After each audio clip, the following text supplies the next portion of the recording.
Fala, povo de Deus, recebam todos a paz do Senhor, amém. Meus queridos irmãos, eu quero aqui aproveitar essa oportunidade e dar a boa noite a vocês. Sejam todos bem-vindos. Quero tratar a respeito sobre um assunto bastante desconhecido por muitos, que é sobre o arrebatamento da igreja. Eu tive uma live e eu revisei a live e vi que não ficou um conteúdo muito bom, certo? Devido a um riso que tive, um momento ali de descontração. Mas porém eu quero trazer a vocês aqui nessa oportunidade com bastante seriedade, falando a respeito sobre a grande tribulação.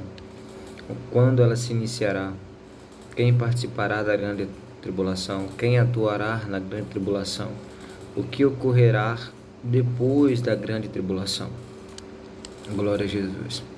Meus irmãos, a grande tribulação será um tempo de perseguição, um tempo de dor, um tempo de sofrimento. Será um tempo marcado por um tempo de perseguição aos cristãos, ou a todo aquele que não se submeter ao governo do anticristo. Glória a Jesus.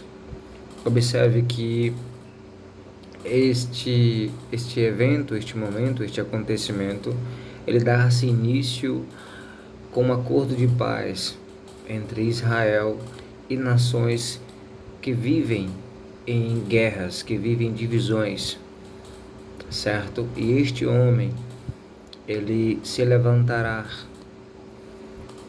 com este propósito, com esta finalidade, de unir essas pessoas, de unir este povo e gerar assim um acordo de paz. Observe que dará-se início o início da grande tribulação quando este homem, chamado filho da perdição ou o filho do diabo, chamado anticristo, conseguir fazer este acordo. Mas para que este acordo venha a acontecer, é necessário que a igreja seja arrebatada, pois o início da grande tribulação é o acordo de paz. Lá em 2 Tessalonicenses, no capítulo de número 2, no parágrafo de número 7, está escrito. E escrito que, quem tiver Bíblia, por favor, acompanhe comigo. Por favor, 2 Tessalonicenses, capítulo de número 2. Quem puder acompanhar, por favor, acompanhe. Certo? 2 Tessalonicenses, capítulo de número 2, parágrafo de número 7, diz assim: porque já o mistério da injustiça opera somente a um que agora resiste até que seja tirado do meio. Glória a Jesus. E então, parágrafo 8, e então será revelado o iníquo, a quem o Senhor desfará pelo sopro da sua boca e aniquilará pelo esplendor da sua vinda. Glória a Jesus. Então, meus irmãos, nós sabemos que no parágrafo de número 7 o texto fala que o mistério da injustiça já opera, ou seja, este espírito demoníaco, ele já está na terra, ele já é atuante na terra, ele já opera na terra. Mas somente esse espírito demoníaco se manifestará, ou seja, esse espírito só tomará posse de alguém, deste homem, que tem bastante autoridade e influência entre os homens poderosos da terra. Ele só será manifestado quando este, ou seja, este que resiste, quem é que resiste? O Espírito Santo, operando na igreja, for retirado. Então, quando a igreja for retirada, quando o Espírito Santo for retirado, quando Jesus Cristo vir sobre as nuvens e arrebatar a sua igreja, aí dará-se início a este acordo de paz, e isso é evidência real e bíblica de que é o início da grande tribulação. O texto vai falar que este homem, ele fará esse acordo de paz e durante 3 anos e meio, ele colocará sobre a terra, uma falsa paz, uma paz enganosa. Não é uma paz verdadeira, será apenas, como o próprio texto diz, uma falsa paz, será um engano. E após esses 3 anos e meio, ele rasgará esse acordo de paz. E após rasgar esse acordo de paz, ele irá começar a perseguir os cristãos, irá perseguir judeus, irá perseguir aquele povo que se resistirá contra o seu domínio e contra o seu governo. Glória a Jesus. Meus irmãos, quem estará inserido dentro deste período de grande tribulação? Primeiro, aquele que não confessou a Jesus como único Senhor e Salvador.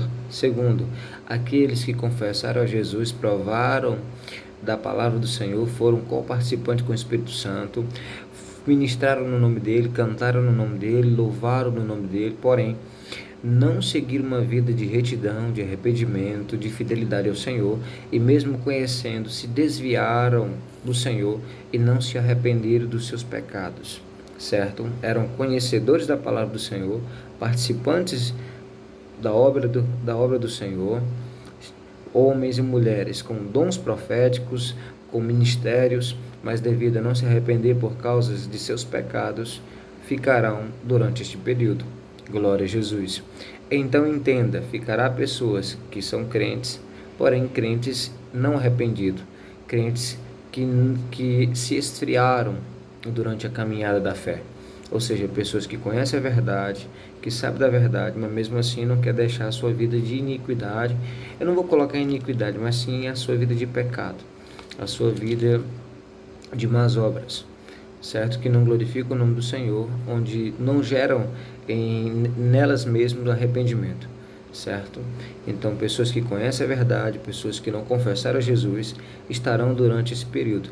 Observe que o texto vai falar lá em Apocalipse, no capítulo de número 15 e 16, a respeito sobre as taças, que é chamada as taças da ira.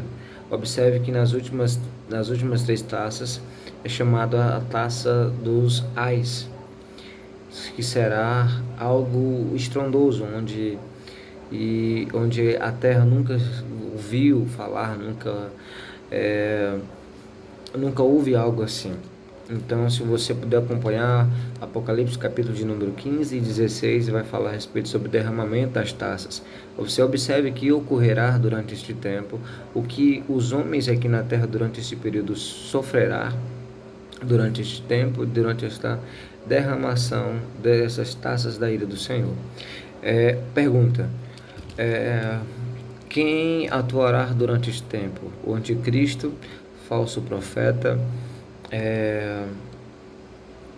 a ira do Cordeiro e a ira de Deus, certo? O Cordeiro de Deus estará irado, derramando a sua ira sobre aqueles que não obedeceram ao Senhor, ou sobre aqueles que rejeitaram o Senhor.